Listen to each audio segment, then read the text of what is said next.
নাদিয়ার চ্যানেলে আমি তোমাদেরকে ওয়েলকাম জানাচ্ছি। আমি তোমাদেরকে একটা খুব গুরুত্বপূর্ণ বিষয় জানাতে চাই। যারা এবছর 2023 সালে তোমরা ওয়েস্ট বেঙ্গল জেকা এক্সাম দিয়েছো এবং তোমরা যারা র্যাঙ্ক করেছো, দেখো তোমাদের কাউন্সিলিং প্রসেস কমপ্লিট হয়ে কলেজে অ্যাডমিশন হতে হতে কিছুটা সময় লাগবে এবং আমাদের পরীক্ষাটা অনেক দিন আগেই হয়ে গেছে, রেজাল্ট অনেক দিন আগে বেরিয়ে গেছে। তো এখন ব্যাপারটা হচ্ছে অলরেডি কিন্তু আমরা সেপ্টেম্বর মাসের মানে মানে এন্ড অফ সেপ্টেম্বরে কিন্তু আমরা চলে এসেছি।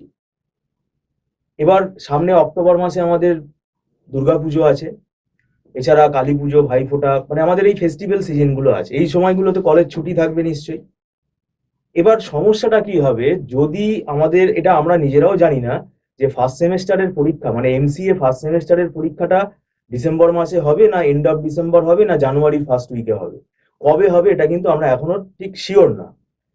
যাই হোক না কেন, যদি এক্সটেন্ডও হয়, কারণ অড সেমেস্টারের পরীক্ষা ডিসেম্বর মাসে হবে ইন্টারমিডিয়েট সেমগুলো, কিন্তু এমসিএ ফার্স্ট সেমেস্টারের আমাদের কাউন্সিলিং প্রসেস যেহেতু কমপ্লিট না হলে তো অ্যাডমিশন হবে না।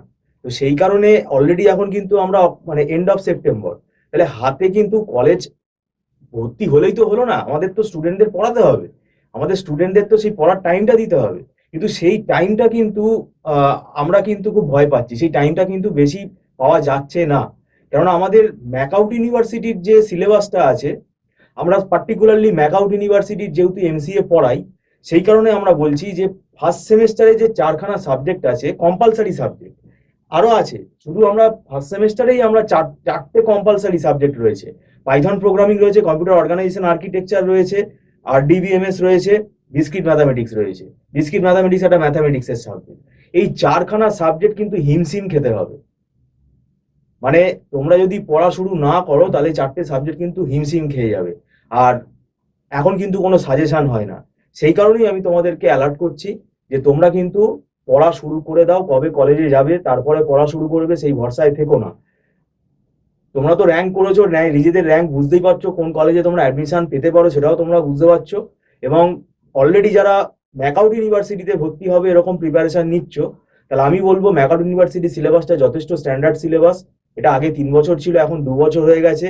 2 বছর হওয়াতে একটা কি হয়েছে যে আমাদের সেমেস্টারে যে পেপারের লোডটা বেড়ে গেছে, মানে অ্যাভারেজে এখন প্রায় 5-6খানা করে সাবজেক্ট এসে গেছে। তো এইটা আমাদের গত বছরও স্টুডেন্টদের আমরা ফেস করেছি, যে এই প্রবলেমটা তারা ফেস করছে, যে ফেস্টিভ্যাল সিজনগুলোতে কলেজ ছুটি থাকবে, তুমিও পড়বে না, তাহলে এবার দেখবে হাতে প্রায় 40-50 দিন সময় পাবে। এই 40-50 দিনে এই 4খানা সাবজেক্টের সিলেবাস কমপ্লিট করা কিন্তু সম্ভব না। আর তোমার সিলেবাসে কোয়েশ্চেন যেখান সেখান থেকে আসবে, কোনো প্রেডিকশন কিন্তু এখন হয় না, আর কোনো 10 ইয়ার্স বইও কিন্তু এখন হয় না, পাওয়া যায় না। তো সেই কারণেই বলছি যে নিজেরা ভালো করে পড়া শুরু করো, এবং এক একটা সাবজেক্টের কিন্তু 3টে-4টে করে তোমাদের কিন্তু বইয়ের রেফারেন্স ফলো করতে হবে। তাহলে 4খানা সাবজেক্ট কি অ্যাভারেজে যদি 3খানা করে বই ফলো করি, তাহলে 12খানা বই কিনতে হবে। সেটা কিনতে হবে কিনা সেটা আমার বলার কোনো রাইট নেই, সেটা স্টুডেন্টদের ব্যক্তিগত ব্যাপার। কারণ আমরা যেটা ফলো করি, যেটা আমার ব্যক্তিগতভাবে মনে হয়, একটা বই পড়ে কিন্তু তুমি ভালো ফল করতে পারবে না, কারণ একটা বইয়ের ভেতর সব টপিক কিন্তু ভালোভাবে থাকে না। কোনো টপিক একটা বইতে থাকে, কোনো টপিক আর একটা বইতে থাকে ভালো, যেগুলো আমরা পড়াই, আমরা পড়াতে গিয়ে আমাদের ব্যাপারটা কিন্তু আমরা জানি। তো সেই কারণেই আমি বলছি, যদি মনে হয় যে তোমাদের টিউশন গাইডেন্স হলে ভালো হয়, তাহলে তোমরা টিউশন গাইডেন্সের জন্য আমাদের সঙ্গে যোগাযোগ করতে পারো, আমাদেরকে ছেড়ে দাও। যদি কোনো নিজেদের কোনো জানাশোনার টিচার যদি থাকে যারা ম্যাকাউট ইউনিভার্সিটির এমসিএ পড়াতে অভ্যস্ত, তাদের কাছেই কিন্তু পড়বে। কেননা এই বিটেক এমসিএ এগুলো পাস করার পরে বেশিরভাগ লোক কিন্তু চাকরিতে চলে যায়, একাডেমিক্সের সঙ্গে কিন্তু অতটা তাদের টাচ থাকে না। মানে বোঝাতে পারবে, যে হাতে ধরে তোমাকে বোঝাতে পারবে এরকম ফ্যাকাল্টির কাছেই কিন্তু পড়বে, না হলে কিন্তু এইসব ডিসক্রিট ম্যাথামেটিক্স, পাইথন প্রোগ্রামিং, তারপর কম্পিউটার অর্গানাইজেশনের মধ্যে কিন্তু অনেক অঙ্ক আছে, আর ডিবিএমএস এর মধ্যেও কিন্তু অঙ্ক আছে, পিএলএসকিউএল আছে, এসকিউএল প্রোগ্রামিং আছে। যে জিনিসগুলো যা রক্ত তার কাছেই কিন্তু পড়া উচিত। তো আমি সেটাই তোমাদেরকে বললাম। আর যদি মনে হয় তোমাদের আমাদের ইনস্টিটিউটে যদি তোমরা ইন্টারেস্টেড থাকো অ্যাডমিশন নিতে, আমাদের অনলাইন ফরম্যাটে অনলাইন মোডে পড়ানো হয়। তো খুব বেশি দেরি করলে কিন্তু অ্যাডমিশন আমরাও নিতে পারবো কিনা সেটা বলতে পারছি না। এবং যদি মনে হয় তোমরা এখনই যোগাযোগ করতে পারো। ভিডিওটা সম্পূর্ণ দেখার জন্য থ্যাংক ইউ সো মাচ।